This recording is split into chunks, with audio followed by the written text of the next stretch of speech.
And we're back with some more oxygen not included. And we've got a few more rocket interior designs for our upcoming colony ship, our generational ship. This one was submitted by the Mystic Geologist. The map is called the Immeasurable rocket, and it's got 24, well, the capacity to hold 24 duplicants. A few seem to be popping in and out. Now, it only supports 8 atmosuit docks, but that's fine. We didn't have the requirement for atmosuit docks to be in this rocket. But very nicely done. Okay, let me show you. This is basically the oxygen supply and the power supply simultaneously. So it runs on hydrogen, as you can see up here up the top. This is the entire power supply for it. Now, there is a minor quirk here, but we'll deal with that in a minute. Basically, the duplicants breathe oxygen, and because they're breathing oxygen, this is going to produce the hydrogen, and the hydrogen provides the power for the rocket. Assuming all of these duplicants don't have any weird choices with their traits, like they don't have deepers divers long, or mouth breather, anything like that, this should be able to stably produce about, run 3 hydrogen generators for about 2.4 kilowatts of power, which is more than enough to service most rockets. That should be plenty of power, especially considering a whole bunch of it's going to back up anyway, and you've got the gas pumps here to pull it in. Downside is, this can only run 2.5 generators with these gas pumps. I mean, you can stockpile it up, but you can't consistently run more than 2.5. Reason being, it's just, each one of these can only move 50 grams, and these things take 100 grams apiece. You could probably squeeze in... Yeah, you could definitely squeeze in another mini gas pump with a few minor changes. Manual airlock instead of airflow tiles. You can deconstruct these two. Oh, 1 second. And then you got enough space to stick in another gas pump. Problem solved. Or maybe there's a power issue there I'm not seeing. But yeah, that should be plenty good. Also, lots of shovels, of course. I do like that they just chucked them right here where you can get access to them. We might do something similar, though. No, we'll worry about that later. Cooling is all provided by steam turbine, thermal aqua tuner cooling design down here. Same stuff as normal. It's set to 30 degrees. The whole thing rotates around the entire cabin and keeps everything chill. The beauty in this one, though, is just the sheer simplicity of it. There is nothing wasted. It's just cram in as many duplicants as you possibly can. As long as you have enough water, they'll just keep going forever and ever and ever. For wastewater that comes out of the toilets, we got your water sieve over here that filters the polluted water. Any excess polluted water will overflow down here and get sent down to some reed fiber. This down here, the carbon skimmer, that just immediately dumps right into reed fiber. So it's a little bit water. It's going to be basically a pure water rocket. But as long as you've got enough water in here, you will never have to worry about running out of anything. Simple, brutally efficient. Love it. Thanks for that, Mystic Geologist. The Mystic Geologist? Is it the Mystic Geologist or just Mystic Geologist? I'm never sure if we're supposed to include the "the." Never mind. Anyway, next up, we got Carlos with a 16 dupe rocket. Now, this one is a little bit odd in that they've taken the nuclear reactor and they've stripped out 5 of the steam turbines. Now, stripping out 5 steam turbines is going to reduce the amount of cooling you've got going in, so this thing runs a little hot. It's 280 degrees in places to 270, so it's 270 to 280 down here, dumping into all of these steam turbines. Means you need a little bit more cooling for them, but it will work. And you'll notice the refined carbon massive layer around here that makes sure none of that radiation leaks out. Keeps the capsules nice and safe. Oh. And if you want to use the showers here and have any privacy, no. Stinky's gonna watch you while you shower. Yep, that's just... No, never. I would never arrange showers that way. Oh, recreational-wise, beach chair. Put right out there with diamond window tiles above it so you can get some sunshine. I like the thinking. Wait a minute, plastic tiles. I was wondering why there was no light getting in there. Alright, oxygen production is here. Same again where the oxygen is forced out the sides. Now you'll notice this thing is pumping oxygen down to the atmosuit dock. But it's got a little thing here to weed out the carbon dioxide. You're going to end up with carbon dioxide getting in here because the duplicants are standing at the same level as it. But every time this little sensor picks it up, it dumps the carbon dioxide right back into the rocket capsule. This just makes sure you don't end up damaging the atmosuit dock, which seems to be down here entirely for, well, power control station for overcharging all the steam turbines. This way you can use a little bit of metal to increase all of the power output you get out of these. Nice little thinking. It frees up a bit of space. Costs you metal to overcharge the steam turbines, but you don't really need it, I suppose, most of the time. Most of the time, you're never going to need to actually overcharge. The amount of power you get out of 5 steam turbines is usually more than sufficient, considering some of the designs we've seen already. Room bonus-wise, looking at a nature reserve, where the food is stored. Then you got yourself 2 barracks. Namely, because you're trying to fit in 16 duplicants. That's a lot of duplicants, and you just can't really squeeze in all the beds in one location too handily. The carbon dioxide filter is fun. So you've got gas pumps down here that pump out any gases that end up down in this section, and basically anything. It all gets filtered. So it all comes down here, and you'll notice oxygen gets sent right back into the capsule. Everything else gets sent down here. Then there's a second filter down here that filters off all the carbon dioxide. Carbon dioxide gets sent out this direction, and all the excess gases, including any excess carbon dioxide, gets sent around this direction and gets sent up to be, well, dumped into space. There's an actual gas pump down here that's stopping this from overpressurizing as well. It keeps this... otherwise, the reactor will explode. There's some water going in here, but we'll get back to that later. But this does mean that, like, you'll see there's little pieces of natural gas in there. One of the dupes is flatulence. This thing can actually handle flatulent dupes. Normally, I just don't end up with flatulent dupes, you know, or they end up having accidents so that they don't cause us any problems. But yes, this thing can handle flatulent dupes if you're feeling magnanimous enough to let them live. I mean, whatever, you know what I mean. This whole thing down here, all made out of thermium. Only way to ensure that the jumbo batteries won't overheat. Well, I suppose you could get away with niobium, but you'd be... I would be a little bit nervous about that. You could do it though. The stuff survives up to about 575 degrees, somewhere around there, so you would probably be okay. You notice there's actually a layer of nuclear waste there, and there's no infinite liquid compression going on, so that nuclear waste is immediately dumped into the background of space. It's all pumped up here, dumped down there, gone. Same with the toilet water. Toilet water is just dumped into the background of space. There's no recycling of the water going on. It saves a bunch of complications, I suppose, when you do it that way. And then here we've got ourselves the cooling solution. Cooling solution cools the entire base from down there. Remember that carbon dioxide filter down here that filters out the carbon dioxide?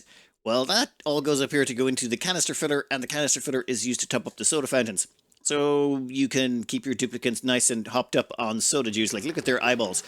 Yeah, don't tell me that soda's not getting them wired. No, yeah, that's basically just a carbonated beverage, but it's a way to dispose of carbon dioxide while simultaneously giving your dupes recreation. Well, it's a nice little tricksy.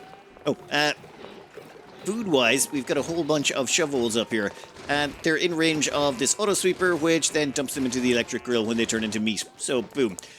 Of course, what's the temperature up here? Nah, it's below 60 degrees, so those shovels will never mutate. They'll always stay the same. Well, 2% chance of them mutating. So if you want, what you can do is you can add in extra eggs through here. There's the option to add in extra eggs to this section if you find any more and you're out and about. Interesting choice on the half reactor. I might steal a bit of that idea. It's just not having to dedicate so much space to the reactor, and you really don't need that much power, especially if you're only going to be supporting 16 dupes. We'll have to see. Anyway, this one here was from Carlos. Thanks for that one, Carlos. And now for something completely different. This one was sent in by Andocromn. Whatever. This is a 4,000 cycle old base, and this is pre-DLC.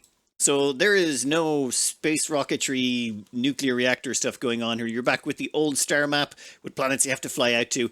It's been a while since I looked at this stuff, but I shouldn't be including this here, but I started looking into it, and you know what it's like once you start looking into something and then you go down a rabbit hole and then you don't want to stop. And okay, so long story short, let's just start with oxygen, and I'll show you what it's like when you build a base for 4,000 cycles on a single map. This is what made Ani, I think, so popular at the start. Was you were all stuck on one map, so the things you built kind of got interesting. Anyway, let's start off with oxygen. Oxygen supply comes over here from a good old-fashioned Rodriguez. Now, the water supply for this Rodriguez is a headache. It's a wee bit of a headache. Let's start with the simple part of the water supply. So the water comes in here. This is the pipe that brings all the water for it. Comes down here, pops across, and gets sent into the 4 electrolyzers. Grand. There's a little bit of an overflow that goes down here to a hot tub, but we're going to ignore that. Not important, no matter how much the duplicants like to use it. Anyway, this water comes back over here, and it's there's 2 ways it comes in. One comes in from the right and comes in from down below. Let's start on the right, because that's the easiest one. So on the right, it goes all the way back over here to some liquid tanks where it gets really confusing. Yes, okay, so there's these liquid tanks here. And they're filled from up here by this pipe. This pipe comes back to a desalinator, right there. So that desalinator is what's feeding at least half the oxygen supply. That leads to a salt water line. That salt water line goes all the way down. Wait for it. Here we are. Goes over here to a very complicated system that basically drops the temperature of this to about 44 degrees. Yep, I am not digging any deeper into that. I mean, there's a lot going on there, and I'm sure I could figure it out, but I don't think it's necessary. All we need to know is this stuff comes in at about 60 degrees, leaves at about 45. It's plenty. It's plenty. Anyway, this all leads down here, which leads into a saltwater geyser that gets pumped up, stored in some liquid reservoirs, and then sent up top. Done. Simple, very easy. That's half the water supply for the oxygen system comes from that one saltwater geyser that goes in there. Now let's follow the other line. Yeah, this one gave me a bit of a headache. This other line feeds toilets and sinks and showers and all sorts of things just at these levels. It passes through the living areas. It also feeds some crops over here, but then it goes back through here and goes through these liquid tanks. There's actually a little spur that goes down here and feeds some other stuff, but it's not really important. It goes to all these liquid tanks and all these liquid tanks and all these liquid tanks all the way to here. Then it goes all the way back up here and up here and up here and back there. And you'll notice this is back where we were a minute ago, where we had the desalinator that does half the water. Yep. So anyway, that comes back up here and goes into these tanks. This actually has water that comes out of this tank, which leads back around, which comes back to this desalinator, which is sitting beside the other desalinator. Right, so then that leads back to this, so which means the salt water that's coming in here, we have to trace that back, which comes out of these two water tanks. So those two water tanks lead back to this system, which then, okay, there's a whole loop over here that's actually warming up the salt water by sending it through here to soak up some heat. It'll become apparent why that's necessary in a second. But that leads all the way back up here to a cool slush geyser. So that cool slush geyser is what's feeding half of that system. Because it's cool slush, it comes in so cold. That's why it gets rotated around to heat it up before it's dumped into the main system. But then if we follow this other line, because there's two lines here, there's two lines feeding water in, this line leads all the way back to another slush geyser, cool salt slush geyser. So two salt slush geysers feed all the way through here, down here, then don't get dumped into these tanks until they've circulated through this area enough to warm up. Once they're warmed up, they get sent into this tank. Once that happens, they get sent down and desalinated. That gets sent up around here. Then it goes all the way around to here so it can feed these two toilets. Then it goes all the way around the world for sport, filling up a bit of a liquid tank, stockpiling in a lot of liquid containers before finally feeding the crops, going all the way around and back up to feed the oxygen supply. 4,000 cycle bases. Yep, single maps. They just lead to some of the most interesting plumbing decisions and wiring decisions you've ever seen. Alright, Yep, that's pretty much how I feel. Okay, that's oxygen. Let's get started on food before I have a brain aneurysm. Alright, figuring out other people's designs are a very interesting challenge. Let's see. This is a puffed farm. I have never done these. Puffed ranches just, I've never been motivated to try them. They seem like an awful lot of effort. But the simple plan here seems to be keep puffs in one area. Now the trick of these is, if you have nothing but puffs in an area, they will all turn into puffed princes, which is a problem because then you run out of puffs. But if you keep another room full of nothing but puffed princes, all of them will turn into puffs. So you keep two ranches going, one with princes, one without, and boom. Now, I don't know how you manage to get around to getting dense puffs or squeaky puffs, but so long as you don't care about those, seems it works just fine. But the interesting thing about this is this produces slime. So that slime, here we go. The slime is getting sent over here, and the thing is, that slime is saturated in germs. This area is, yeah, it's basically Armageddon over here. It's 200,000 germs per tile, and all of the slime is infected with that. So to decontaminate it, it comes over here and gets flash frozen. This is just a flash freeze system, same as, well, anything you do normally to do meat. This comes through here, goes to a germ sensor. Germ senses there's no germs in there, lets it through. Done. Now, all of the meat, all of the eggs, all of the byproducts, all of the phosphorite from the Drecos. Oh, you've also got some poke shells over here, some smooth hatches, and a few slicksters. This seems to be a little bit depreciated. Anyway, all of that gets chucked onto rails, like so many rails. Anyway, let's try doing this. Right. For example, here is phosphorite, I believe. Yep, there's also going to be meat, eggs, all sorts of stuff, and then we have a sorting system.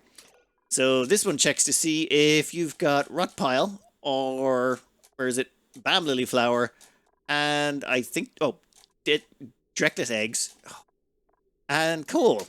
And if it does, it turns on this, lets you through. So, boom. This gets siphoned out. There's also a second siphon here, but basically all of that goes down here and gets dropped off in this section, which is a giant not wild Dreco, but tamed Drecos that are just going to stay there until they starve to death. They'll eat the balm lilies, they'll drop you some phosphorite, and drop you some meat and stuff like that. No one is allowed in here. It doesn't seem to be for farming or for shearing or anything like that.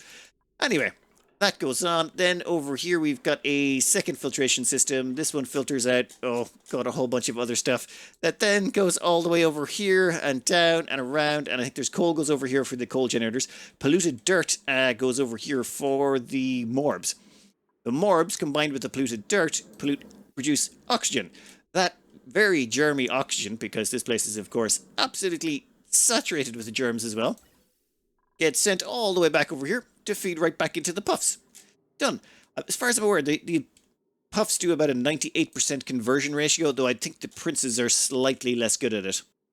Yeah, princes only output 10% of the consumed mass, but puffs, they output 95% of the consumed mass. So you get 95% of your polluted oxygen back as slime at the end of the day. Not so good for the puff princes, but I suppose that's why the polluted dirt also gets filtered in. Anyway, back up here. Yes, okay. So this all gets sent up this direction, and on this we have blossom seeds, and oh my god. Yes, so this is basically a conveyor sorter system, and it just keeps going. Phosphorite gets dropped off over here. That's because you've got a shine bug ranch, basically for decor bombing. Now, I have to figure out where the shine bugs are being sent after this, but that's going to have to wait, because we've got to keep following the conveyor rail. Conveyor rail keeps going up. What do we got in this? Oh, yes, we got meat, and we got yourself your slime. So the meat and slime. The slime is getting stored in here. I do not know why. I have not figured that out yet. The meat gets sent over this side and gets down to get cooked. Calorie-wise, we're looking at 17 million calories of surf and turf, 11 million calories of barbecue, 6 million calories of omelets, 4 million calories of frost bun, 3 million calories of lettuce, 1.5 million calories of mushroom, and 1.4 million calories of meat, and then a bunch of low-end stuff below that, or stuff that's just on the, not really in the high ends of numbers. Oh, and then there's a whole bunch more stuff up here. I can't, there's too much. I'd forgotten how much fun these were. There's just such ridiculous stuff going on here. Like 4,000 cycles. Think about the amount of time you've had to... Oh. Alright. Over here, you also have your cuddle pips. And there's more conveyor rails. Just... They love conveyor rails in this place. It's amazing. Alright. Best I can figure, eggs get sent down here to get turned into more critters. Oh, actually, the cuddle pip eggs get sent down here. However, there is a chance they could end up slipping by, so there's more conveyor rails here to make sure that regular pip eggs end up on top. Any cuddle pip eggs will get filtered back and sent down to here, and all the rest of the dirt gets sent over here. So, first line of dirt seems to go up here for fertilizer production. Then any overflow dirt gets sent down here for mealwood for glossy Draco's production. And that's some of the food. Like, look at the size of all those ranches. Over here, we've got masses of wild farms. We've got your wild mealwood, wild dust caps, wild waterweed, wild thimbleweed, wild pincher pepper nuts, wild sleet wheat, quite a bit of that actually. Temperature-wise, everything is temp controlled to make sure that they all produce food, and that will just keep going on indefinitely. Absolute perfection. Ooh, blast shot makers. Yep, there is a whole bunch of space programs going on, and what I do like is you don't have to worry about meteors cutting in anymore. What you do is just turn on meteor blasters and then just blast them all as they come in. These two here basically protect the rocket silos, which means, assuming these things can't overheat. Is there an overheat temperature in these? No, I have not played with these. But yeah, that means you don't have to worry about meteors sinking into your rocket silo, which makes their construction so much simpler. I mean, in the DLC, you don't really care so much about that because a lot of the maps don't have them. But on the main map, on this pre-DLC level, meteors were a big problem. You had to design your rocket silos to be basically meteor-proof. It was the only way to do things correctly. But this means you can do proper rocket silos. Ooh, I kind of want to go back and do this at some point. Nope, traditional C minor setup for clearing the sky, and that is used for some wild gassy moos. Now, with the new changes to gassy moos, they should fall out of the sky now, though I think this base might predate that change. It's 4,000 cycles. Someone was at this for a long time. Andocromn, yeah, I'm never pronouncing that, am I? Well, this basically produces brackine, and it's done using gassy moos. And considering they're now a renewable resource, actually, how are you even supposed to land them here? They're going to smash into the top, so you need some way of wrangling them from up there to down there. Who cares? It's probably fine. Oh, down here we've got your liquid oxygen and liquid hydrogen. You don't really need this on the newer DLCs because nuclear engines are just so convenient that it kind of obliviated the need for hydrogen and oxygen. Well, okay, there's scenarios where you might end up using them, but it's just usually you work around it because it's easier to use the other engine types. But over here you got yourself another electrolyzer setup, got yourself a standard issue Rodriguez that feeds into these things, and then you've got 3 aquatuners producing just gobsmackingly large amounts of hydrogen and oxygen. Easy peasy. Oh, then that stuff gets rotated around. The oxygen is on full rotation to go for the refueling process because it's, well, ceramic tiles everywhere or ceramic piping. But the hydrogen is an insulation. That is cripplingly expensive. Like, just insanely expensive. Just in terms of reed fiber alone, never mind the insulation itself.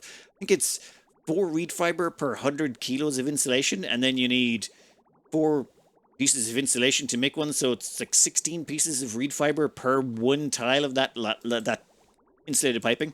It's just so expensive. It's usually the last thing you get around to. And wait a minute, there's only 1 hydrogen rocket?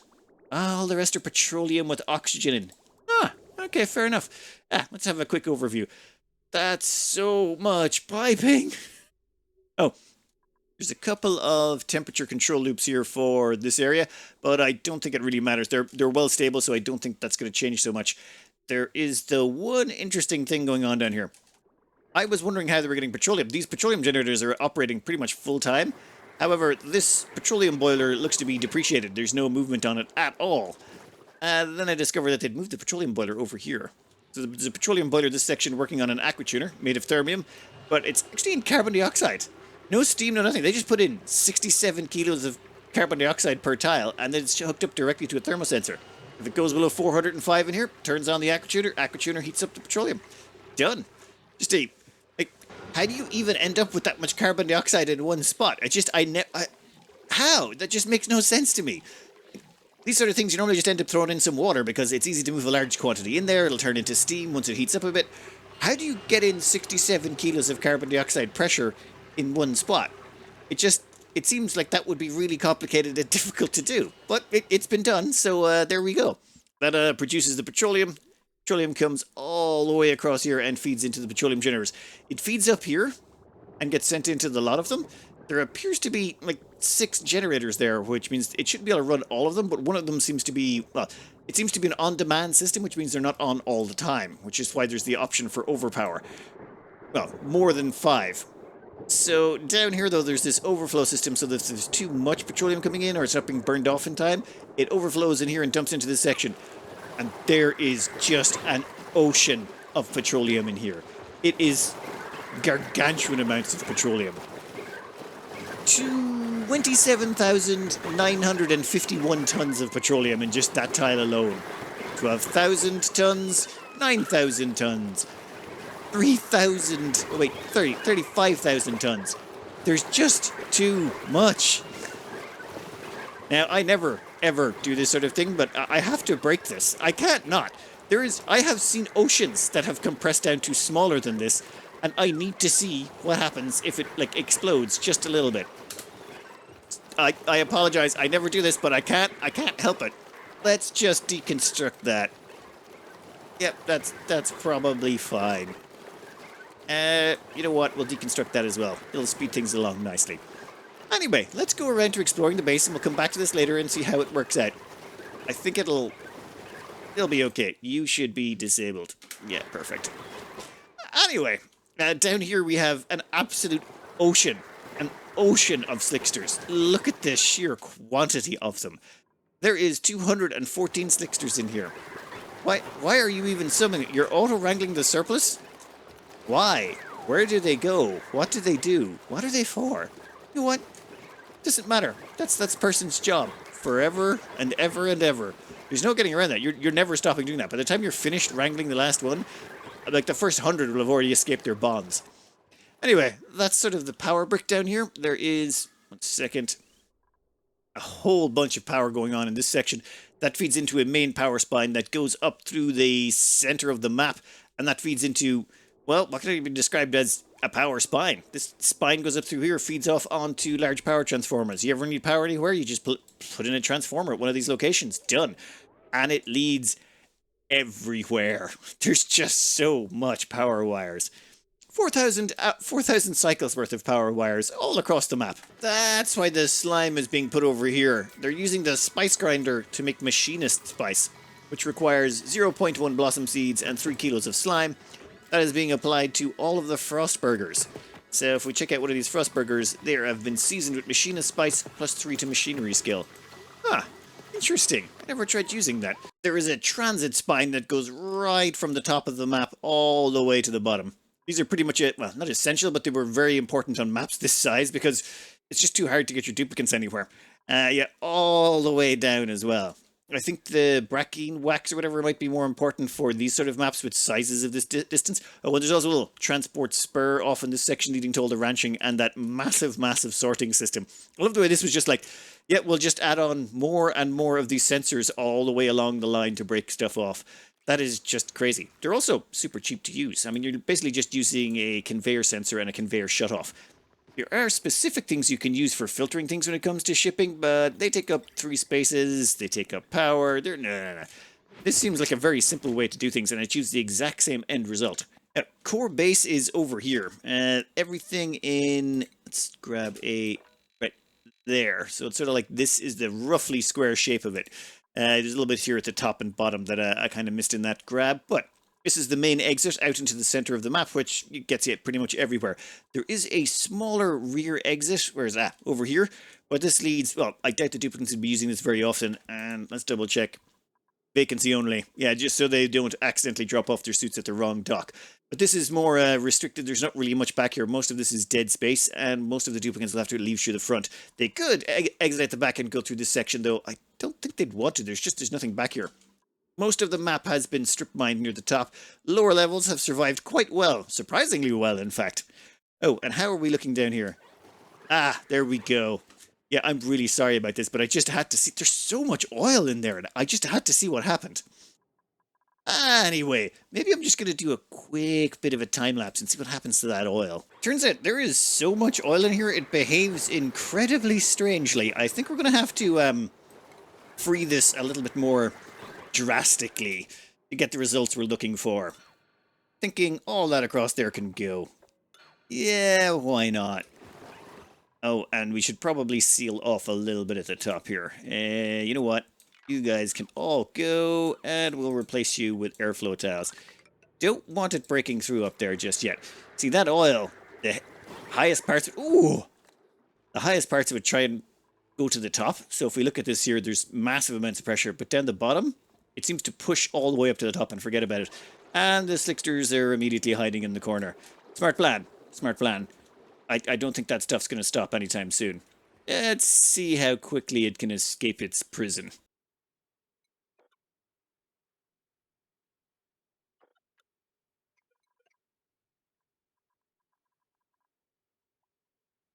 Well, what I'm seeing here is petroleum and compressed liquids like to go up. They do not like to go to the side. Sideways movement is just... No, it's not there. So, let's see what happens if we, say, do something like this. Look at that. It shoots up like crazy. Well, let's see what happens if we introduce a whole bunch of salt water, because why not? Again, really sorry about messing up your base this way, but I just thought this would be... But there's just so much in there. Okay, game is not liking that. Is that going to boil all of that? Ooh. Yeah, maybe I should send your duplicants off to a, you know, a farm on the coast or something. Because I don't think the base is going to be too good after this.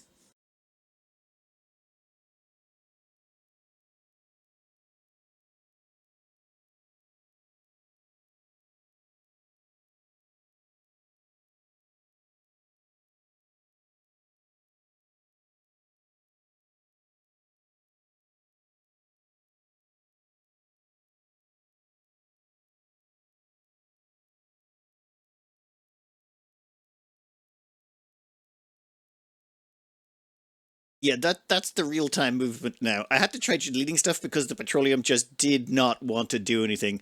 But, yeah, the game is kind of chugging. Oh, there, it moved a bit. Look, it's kind of catching up. It cannot handle the calculations that are going on. Well, my computer can't. I mean, my computer's pretty beefy, but it is just looking at this and thinking, nope, nope, just no. This is insane. I think the moral of the story here is if you have a massive amount of liquid compressed in a location and it manages to break free, it will not destroy your colony. It'll take it too long. It'll more just destroy your frames per second and you'll never be able to finish the map anymore. Right, it's good to know. I didn't realize how hard it was to get Petroleum to expand. That is, interesting? Again, Andocromn.